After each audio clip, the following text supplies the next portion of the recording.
क्या आप जानते हैं कि एक तोते के श्राप की वजह से माता सीता को प्रभु श्री राम से गर्भावस्था में अलग रहना पड़ा था।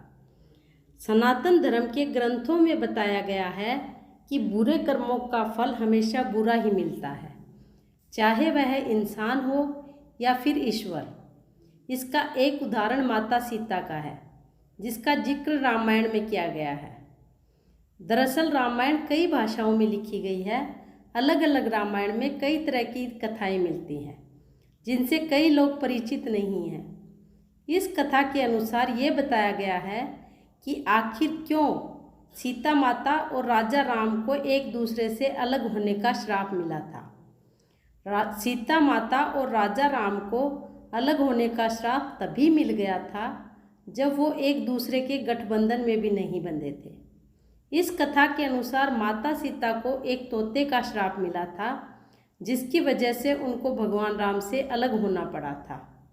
हालांकि माता सीता ने जानबूझकर कोई अपराध नहीं किया था, लेकिन उनसे अनजाने में एक अपराध हो गया था, जिनकी सज़ा उन्होंने अपने गर्भावस्था के दौरान प्रभु श्री राम से अलग होकर भुगती। अब क्या है वो कथा, आइए चलिए जानते हैं। जय सिया राम।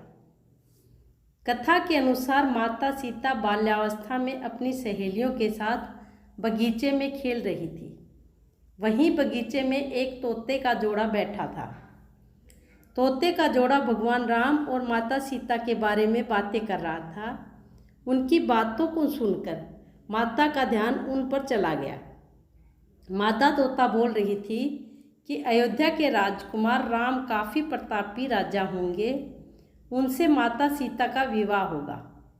तोते के मुख से भावी पति का नाम सुनकर माता सीता अचंभित हो गई। उन्हें अपने बारे में और जानने की इच्छा जागृत हुई, इसलिए उन्होंने अपनी सखियों से कहकर दोनों पक्षियों को पकड़ लिया और फिर उन दोनों को पुचकार कर पूछा कि भविष्य के बारे में आप लोगों को इतना ज्ञान कहाँ से प्राप्त हुआ है। तब पक्षियों ने बताया कि इससे पहले हम महर्षि वाल्मीकि के आश्रम में रहते थे। वहाँ हर रोज़ राम और सीता के जीवन के बारे में बताया जाता था, इसलिए उनको दोनों के बारे में हर चीज़ का कंठस्थ याद हो गई, क्योंकि वो लोग हमेशा राम और सीता के जीवन के बारे में सुना करते थे। सीता जी ने पक्षियों से कहा कि जिस जनक पुत्री सीता की तुम लोग बात कर रहे हो वह मैं ही हूँ। मुझे मेरे और राम के बारे में और भी बातें जाननी है। तब वह तोता बोला कि हे सीता, आपका विवाह अयोध्या के राजा दशरथ के ज्येष्ठ पुत्र राम के साथ होगा। आपकी जोड़ी तीनों लोकों में सबसे अद्वितीय होगी। सीता जी सवाल पूछती रही और दोनों तोते जवाब देते रहे। ऐसे में सीता जी बहुत प्रसन्न हो गई और कहा कि अब ये हमारे साथ ही यहाँ पर रहेंगे। लेकिन ये सुनकर तोता हैरान रह गया और उसने कहा कि हम पक्षी हैं, हमें पिंजरे में कैद ना करो। तोते ने इसके लिए बहुत याचना की। तब माता सीता ने नर तोते को तो छोड़ दिया, लेकिन मादा तोते को नहीं छोड़ा और कहा कि यह मेरे साथ ही रहेगी। तब नर तोते ने कहा कि मेरी पत्नी गर्भवती है, इसलिए ऐसे समय पर आप उसको जाने दें। हम दोनों एक दूसरे का वियोग सहन नहीं कर सकते, इसलिए आप मेरी पत्नी को जाने दें। लेकिन सीता जी ने उनकी एक ना सुनी।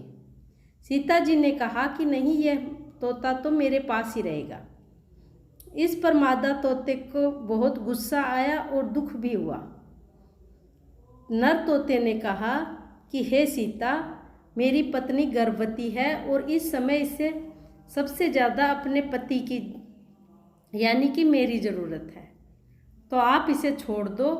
मैं आपको वचन देता हूँ कि जब इसका गर्भ काल पूरा हो जाएगा और ये अपने बच्चे को जन्म दे देगी तो हम दोबारा आपके पास आ जाएंगे।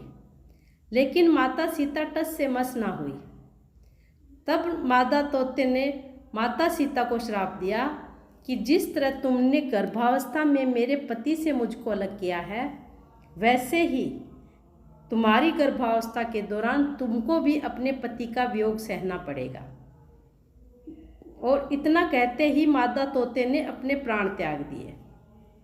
बताया जाता है कि अगले जन्म में वही तोता धोबी बना जिसने माता सीता के चरित्र पर उंगली उठाई थी, जिसके बाद में भगवान राम ने माता सीता को गर्भावस्था के दौरान त्याग दिया था और माता सीता महर्षि वाल्मीकि के आश्रम में रही थी।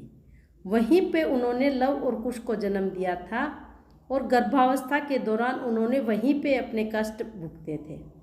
इस तरह उस तोते की जोड़ी ने जो श्राप दिया था वो माता सीता को वो श्राप फलीभूत हुआ और माता सीता को अत्यंत दुखों से गुजरना पड़ा। जय सिया राम।